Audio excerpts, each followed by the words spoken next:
Bonjour et bienvenue sur l'expressiontopcom.fr, le portail de la communication et du management. L'agence Rosebeef accompagne Motorola dans le lancement de son nouveau smartphone Motolux. À l'image du modèle, la campagne est chic, féminine et hyper connectée.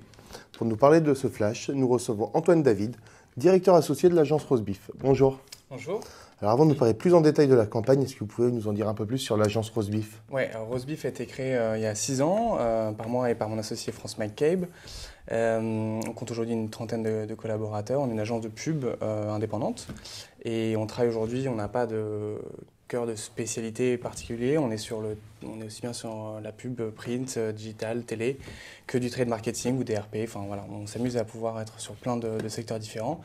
Et on travaille pour Coca-Cola, Motorola, pour Eurostar, Disney, pour j'en oublie, mais voilà, beaucoup d'autres.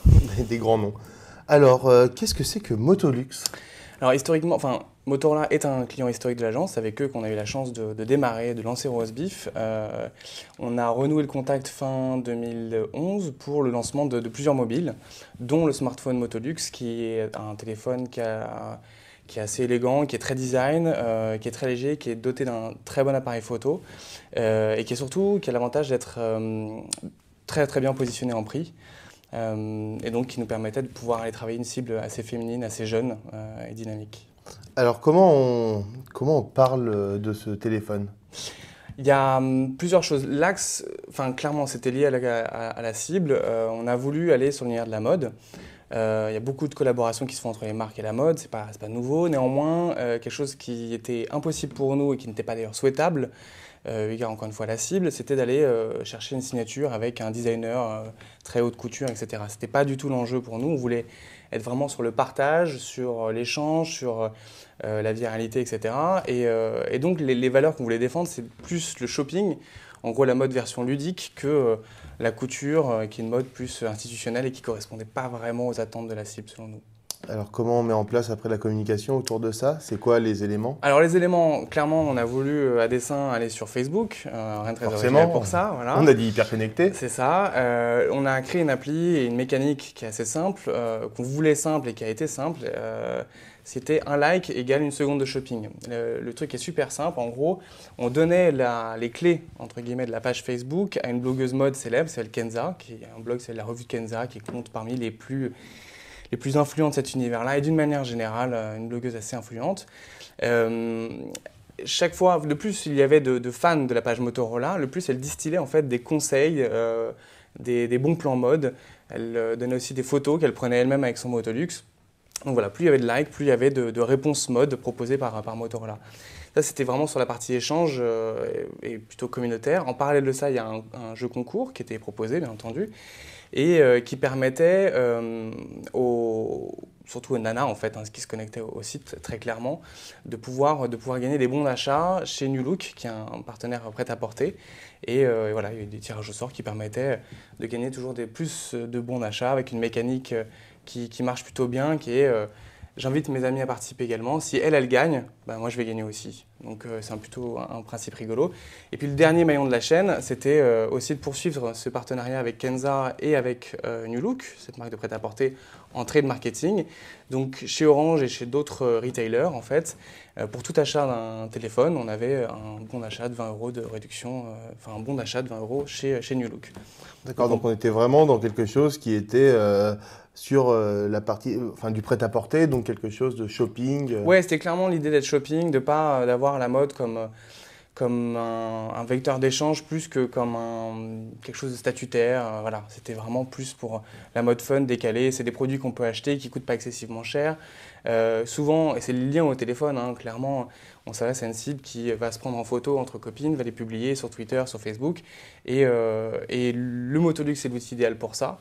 Et du coup, c'est vraiment l'histoire qu'on a voulu raconter, quoi. Alors comment vous avez fait un peu buzzer la chose parce qu'on avait donc cette bloqueuse, l'application Facebook. Comment vous l'avez rendue célèbre cette application? Alors, je ne cache pas que ça passe par un peu de soutien en achat média. J'imagine.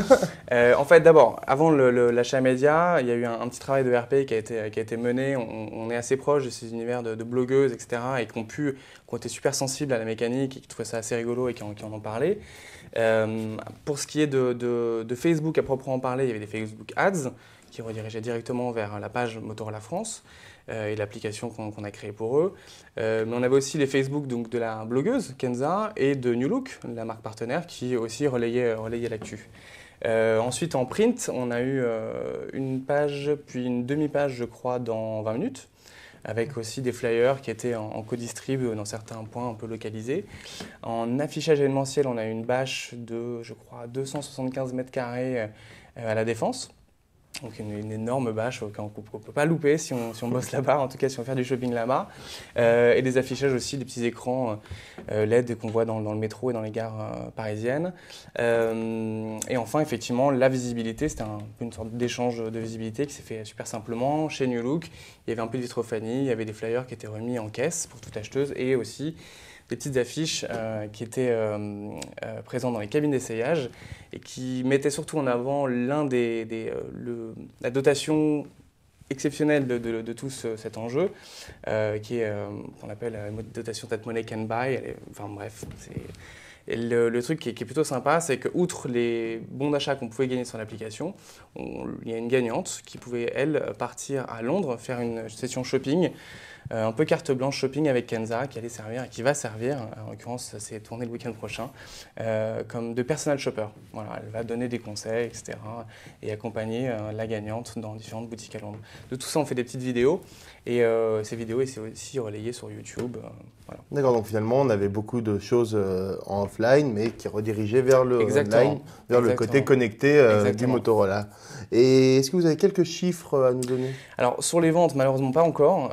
C'est encore frais. On a fait, et sur la participation ouais, on a fait plus de 15 000, près de 15 000 fans de plus sur la page Motorola France. On a eu plus de 9 000 participants et participantes au jeu concours.